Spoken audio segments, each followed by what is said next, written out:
ਮਾਇਆ ਦੇ ਰੂਪ ਅਨੇਕ। ਇੱਕ ਵਾਰ ਇੱਕ ਅਮੀਰ ਵਪਾਰੀ ਆਪਣਾ ਸਮਾਨ ਲੱਦ ਕੇ ਕਿਸੇ ਦੂਜੇ ਦੇਸ਼ ਵੇਚਣ ਗਿਆ। ਉੱਥੇ ਉਸਨੇ ਮਾਲ ਵੇਚ ਕੇ ਬਹੁਤ ਸਾਰਾ ਹੋਰ ਮਾਲ ਖਰੀਦਿਆ। ਅਚਾਨਕ ਉਸ ਕੋਲ ਪੈਸੇ ਮੁੱਕ ਗਏ। ਜਦੋਂ ਵਪਾਰੀ ਨੂੰ ਹੋਰ ਪੈਸੇ ਦੀ ਲੋੜ ਪਈ ਤਾਂ ਉਸਨੇ ਇੱਕ ਦੁਕਾਨਦਾਰ ਤੋਂ ਕਿਸੇ ਸ਼ਾਹੂਕਾਰ ਦਾ ਟਿਕਾਣਾ ਪੁੱਛਿਆ। ਸਾਹਮਣੇ ਹੀ ਮੈਦਾਨ ਵਿੱਚ ਇੱਕ ਮਾਲੀ ਘਾਹ ਕੱਟ ਰਿਹਾ ਸੀ।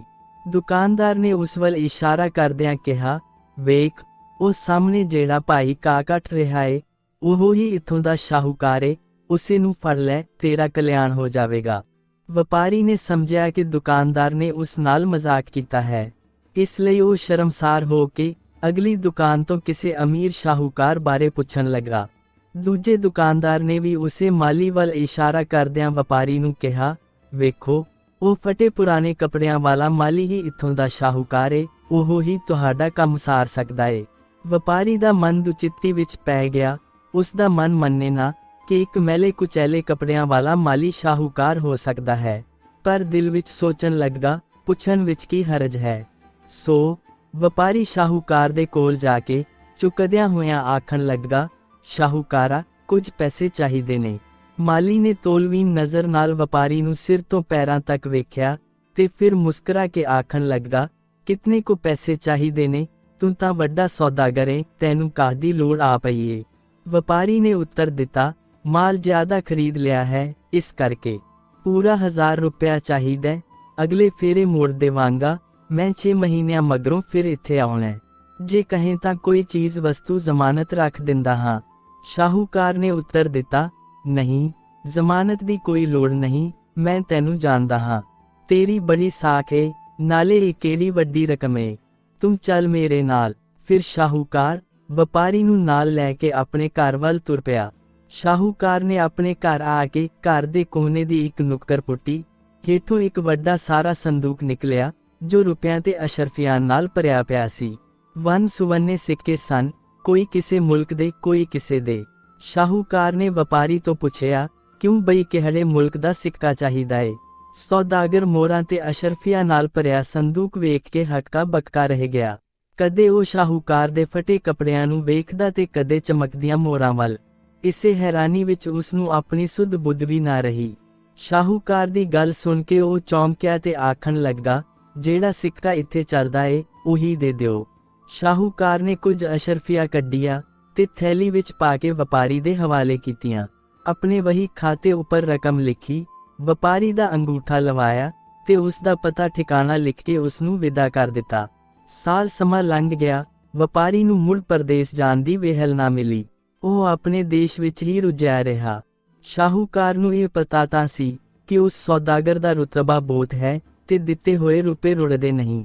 ਪਰ ਜਦੋਂ ਕਾਫੀ ਸਮਾਂ ਲੰਘ ਗਿਆ ਤਾਂ ਸ਼ਾਹੂਕਾਰ ਨੇ ਇੱਕ ਦਿਨ ਸੋਚਿਆ, ਪਰਦੇਸਾਂ ਵਿੱਚ ਉਸ ਦੀਆਂ ਕਈ ਸਾਮੀਆਂ ਹਨ, ਕਿਉਂ ਨਾ ਉਹ ਖੁਦ ਹੀ ਫੇਰਾ ਮਾਰ ਆਵੇ, ਨਾਲੇ ਸੈਰ ਸਪਾਟਾ ਹੋ ਜਾਵੇਗਾ, ਨਾਲੇ ਦਿੱਤੇ ਰੁਪਈਆਂ ਦੀ ਉਗਰਾਹੀ ਹੋ ਜਾਵੇਗੀ। ਇਸ ਸਫ਼ਰ ਉਤੇ ਜੋ ਖਰਚਾ ਬੈਠੇਗਾ ਉਹ ਪ੍ਰਤੀ ਹਿੱਸੇ ਸਭਨਾਂ ਤੋਂ ਲੈ ਲਏਗਾ। ਅਖੀਰ ਇੱਕ ਦਿਨ ਸ਼ਾਹੂਕਾਰ ਆਪਣੇ ਵਹੀ ਖਾਤੇ ਚੁੱਕੀ ਘਰੋਂ ਤੁਰ ਪਿਆ। ਕਈ ਦਿਨਾਂ ਦੇ ਲੰਬੇ ਸਫ਼ਰ ਮਗਰੋਂ ਉਹ ਉਸ ਵਪਾਰੀ ਦੇ ਸ਼ਹਿਰ ਜਾ ਪੁੱਜਾ। ਸ਼ਹਿਰ ਵਿੱਚ ਸਭ ਤੋਂ ਵੱਡਾ ਘਰ ਵਪਾਰੀ ਦਾ ਹੀ ਸੀ, ਜਿਸ ਨੂੰ ਵੇਖ ਕੇ ਉਹ ਹੈਰਾਨ ਰਹਿ ਗਿਆ। ਘਰ ਦੇ ਬਾਹਰ ਵੱਡੇ ਦਰਵਾਜ਼ੇ ਅੱਗੇ ਦਰਬਾਨ ਖੜੇ ਸਨ। ਜਦੋਂ ਸ਼ਾਹੂਕਾਰ ਘਰ ਦੇ ਅੰਦਰ ਜਾਣ ਲੱਗਾ ਤਾਂ ਦਰਬਾਨਾਂ ਨੇ ਉਸ ਨੂੰ ਰੋਕ ਲਿਆ। ਸ਼ਾਹੂਕਾਰ ਨੇ ਕਿਹਾ, ਮੈਂ ਤੁਹਾਡੇ ਮਾਲਿਕ ਨੂੰ ਮਿਲਣ ਆਇਆ ਹਾਂ। ਪਰਦੇਸਾਂ ਵਿੱਚ ਉਸ ਨੂੰ ਰੁਪਏ ਪੈਸੇ ਦੀ ਲੋੜ ਪੈ ਗਈ ਸੀ ਤੇ ਮੈਂ ਕੁਝ ਰਕਮ ਉਧਾਰੀ ਦਿੱਤੀ ਸੀ। ਮੈਂ ਉਹ ਰਕਮ ਵਸੂਲ ਕਰਨ ਲਈ ਇੱਥੇ ਆਇਆ ਹਾਂ। ਪਰ ਦਰਬਾਨਾਂ ਨੇ ਸ਼ਾਹੂਕਾਰ ਦੇ ਸਾਧਾਰਨ ਜਿਹੇ ਕੱਪੜੇ ਵੇਖ ਕੇ ਉਸ ਦੀ ਗੱਲ ਉਤੇ ਵਿਸ਼ਵਾਸ ਹੀ ਨਾ ਕੀਤਾ ਤੇ ਇਹੋ ਸਮਝਿਆ ਕਿ ਉਹ ਕੋਈ ਚੱਲਾ ਹੈ ਜੋ ਮੂੰਹ ਆਉਂਦਾ ਹੈ ਬੋਲੀ ਜਾ ਰਿਹਾ ਹੈ। ਸੋ ਪਹਿਰੇਦਾਰਾਂ ਨੇ ਧੱਕੇ ਮਾਰ ਕੇ ਸ਼ਾਹੂਕਾਰ ਨੂੰ ਘਰ ਤੋਂ ਦੂਰ ਤੱਕ ਦਿੱਤਾ। ਸ਼ਾਹੂਕਾਰ ਬੜਾ ਪਰੇਸ਼ਾਨ ਹੋਇਆ। ਰਾਤ ਉਸਨੇ ਧਰਮਸ਼ਾਲਾ ਵਿੱਚ ਕੱਟੀ। ਸਵੇਰੇ ਫਿਰ ਜਦੋਂ ਉਹ ਵਪਾਰੀ ਦੇ ਘਰ ਵੱਲ ਆਇਆ ਤਾਂ ਦਰਬਾਨਾਂ ਨੇ ਉਸ ਨਾਲ ਬੁਰਾ ਸਲੂਕ ਕੀਤਾ। ਸ਼ਾਹੂਕਾਰ ਕੋਈ ਪੇਸ਼ ਨਾ ਜਾਂਦੀ ਵੇਖ ਅਗਲੇ ਦਿਨ ਇਸ ਆਸ 'ਚ ਘਰ ਤੋਂ ਕੁਝ ਫਾਸਲੇ ਉੱਤੇ ਜਾ ਬੈਠਾ ਕਿ ਕਦੇ ਨਾ ਕਦੇ ਵਪਾਰੀ ਇੱਧਰੋਂ ਦੀ ਲੰਘੇਗਾ ਅਤੇ ਉਹ ਉਸ ਨੂੰ ਪਛਾਣ ਲਏਗਾ। ਅਚਾਨਕ ਵਪਾਰੀ ਉਸ ਪਾਸੇ ਵੱਲੋਂ ਲੰਘਿਆ ਤੇ ਉਸਨੇ ਸ਼ਾਹੂਕਾਰ ਨੂੰ ਝਟ ਪਛਾਣ ਲਿਆ ਤੇ ਕਿਹਾ, ਸ਼ਾਹੂਕਾਰਾ, ਤੂੰ ਪਰਦੇਸਾਂ ਵਿੱਚ ਮੇਰਾ ਮਾਣ ਰੱਖਿਆ ਸੀ, ਧੰਨ ਭਾਗ ਜੋ ਤੂੰ ਇੱਥੇ ਆਇਆ ਏ। ਚੱਲ ਮੇਰੇ ਘਰ ਕੁਝ ਦਿਨ ਰਹੇ। ਵਪਾਰੀ ਉਸ ਨੂੰ ਆਪਣੇ ਘਰ ਵਿੱਚ ਲੈ ਗਿਆ। ਵਪਾਰੀ ਦਾ ਘਰ ਬੜਾ ਹੀ ਸੁੰਦਰ ਸੀ। ਬੜੇ ਵੱਡੇ ਵੱਡੇ ਤੇ ਖੁੱਲੇ ਕਮਰੇ ਸਨ। ਸੰਗਮਰਮਰ ਦੀਆਂ ਦੀਵਾਰਾਂ ਦੁੱਧ ਵਾਂਗ ਲੱਗਦੀਆਂ ਸਨ। ਹੇਠਾਂ ਵੰਨ ਸੁਵੰਨੇ ਖੂਬਸੂਰਤ ਗਲੀਚੇ ਵਿਛੇ ਹੋਏ ਸਨ। ਝੂਮਰ ਜਲ ਰਹੇ ਸਨ। ਵਪਾਰੀ ਨੇ ਸ਼ਾਹੂਕਾਰ ਨੂੰ ਨਵੀਂ ਪੁਸ਼ਾਕ ਪਹਿਨਣ ਲਈ ਦਿੱਤੀ ਤੇ ਆਪਣੇ ਮਹਿਮਾਨਾਂ ਵਾਲੇ ਕਮਰੇ ਵਿੱਚ ਉਸ ਨੂੰ ਰੱਖਿਆ। ਸ਼ਾਹੂਕਾਰ ਸੌਦਾਗਰ ਦੀ ਸ਼ਾਨੋ ਸ਼ੌਕਤ ਦੇਖ ਕੇ ਹੈਰਾਨ ਰਹਿ ਗਿਆ। ਦੁਨੀਆ ਭਰ ਦੇ ਸੁੱਖ ਆਰਾਮ ਉਸ ਦੇ ਮਹਿਲ ਵਿੱਚ ਮੌਜੂਦ ਸਨ। 36 ਪ੍ਰਕਾਰ ਦੇ ਭੋਜਨ ਉਸ ਦੇ ਅੱਗੇ ਪਰੋਸੇ ਜਾਂਦੇ ਸਨ। ਸ਼ਾਹੂਕਾਰ ਇਹ ਸਭ ਦ੍ਰਿਸ਼ ਵੇਖ ਕੇ ਸੋਚਣ ਲੱਗਾ ਕਿ ਸ਼ਾਇਦ ਵਪਾਰੀ ਨੇ ਕੋਈ ਜਿੰਨ ਭੂਤ ਵਸ ਵਿੱਚ ਕੀਤਾ ਹੋਇਆ ਹੈ, ਤਾਂ ਹੀ ਇੰਨੇ ਸੁੱਖ ਆਰਾਮ ਦਾ ਜੀਵਨ ਗੁਜ਼ਾਰ ਰਿਹਾ ਹੈ। ਸ਼ਾਹੂਕਾਰ ਰਾਤ ਨੂੰ ਪਲੰਗ ਉੱਪਰ ਲੇਟਿਆ ਤੇ ਉਸਨੇ ਇੱਕ ਅਨੋਖਾ ਨਜ਼ਾਰਾ ਵੇਖਿਆ। ਇੱਕ ਝੂਮਰ ਛੱਤ ਨਾਲ ਲਟਕਿਆ ਹੋਇਆ ਜਲ ਰਿਹਾ ਸੀ। ਅਚਾਨਕ ਉਸ ਉਤੇ ਆ ਗਿਆ। ਸ਼ਾਹੂਕਾਰ ਇਹ ਸੋਚ ਕੇ ਘਬਰਾਇਆ, ਕਿਤੇ ਇਹ ਜਲਦਾ ਝੂਮਰ ਟੁੱਟ ਕੇ ਕਿਧਰੇ ਹੇਠਾਂ ਨਾ ਡਿੱਗ ਪਏ। ਹੇਠਾਂ ਤਾਂ ਸਾਰਾ ਰੇਸ਼ਮ ਵਿਛਿਆ ਹੋਇਆ ਏ। ਜੇ ਅੱਗ ਲੱਗ ਗਈ ਤਾਂ ਅੱਗ ਲੱਗਦੇ ਸਾਰ ਸਭ ਕੁਝ ਸੜ ਕੇ ਸਵਾਹ ਹੋ ਜਾਵੇਗਾ। ਫਿਰ ਕੀ ਬਣੇਗਾ? ਕਿਧਰੇ ਇਹ ਕਲੰਕ ਮੇਰੇ ਮੱਥੇ ਹੀ ਨਾ ਲੱਗ ਜਾਵੇ।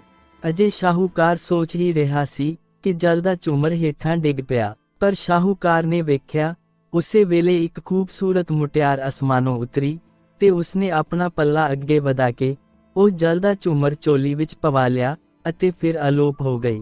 ਇਹ ਦੇਖ ਕੇ ਸ਼ਾਹੂਕਾਰ ਨੂੰ ਯਕੀਨ ਹੋ ਗਿਆ ਕਿ ਵਪਾਰੀ ਨੇ ਜਿੰਨ ਤੇ ਪਰੀਆਂ ਵਸ ਕੀਤੀਆਂ ਹੋਈਆਂ ਨੇ।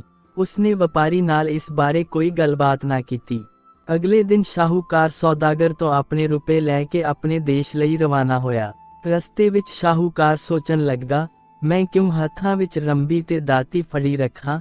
ਮੈਂ ਦੁਨੀਆ ਉਤੇ ਪੱਠੇ ਚੋਕਣ ਲਈ ਥੋੜਾ ਆਇਆ ਹਾਂ, ਕਿਉਂ ਨਾ ਮੈਂ ਵੀ ਮਹਿਲ ਪਵਾ ਕੇ ਸ਼ਾਨੋ ਸ਼ੌਕਤ ਨਾਲ ਰਹਾਂ। ਜ਼ਿੰਦਗੀ ਬਾਰ-ਬਾਰ ਥੋੜਾ ਹੀ ਮਿਲਣੀ ਏ। ਆਪਣੇ ਦੇਸ਼ ਪਹੁੰਚ ਕੇ ਸ਼ਾਹੂਕਾਰ ਨੇ ਵੀ ਇੱਕ ਖੂਬਸੂਰਤ ਮਹਿਲ ਬਣਵਾਉਣ ਦਾ ਫੈਸਲਾ ਕੀਤਾ। ਉਸਨੇ ਆਪਣੇ ਘਰ ਦੀ ਨੁੱਕਰ ਪੁੱਟ ਕੇ ਅਸ਼ਰਫੀਆ ਵਾਲੀ ਸੰਦੂਕੜੀ ਬਾਹਰ ਕੱਢੀ। ਅੱਜ ਪਹਿਲੀ ਵਾਰ ਉਹ ਆਪਣੀ ਲੋੜ ਲਈ ਅਸ਼ਰਫੀਆ ਕੱਢਣ ਲੱਗਾ।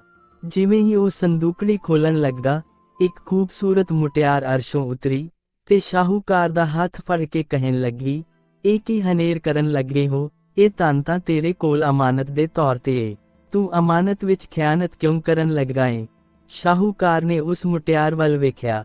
ਇਹ ਉਹ ਹੀ ਪਰੀ ਮੁਟਿਆਰ ਸੀ ਜਿਸ ਨੂੰ ਸ਼ਾਹੂਕਾਰ ਨੇ ਵਪਾਰੀ ਦੇ ਘਰ ਜਲਦੇ ਝੂਮਰ ਨੂੰ ਚੋਲੀ ਵਿੱਚ ਪੁਆਂਦਿਆਂ ਵੇਖਿਆ ਸੀ।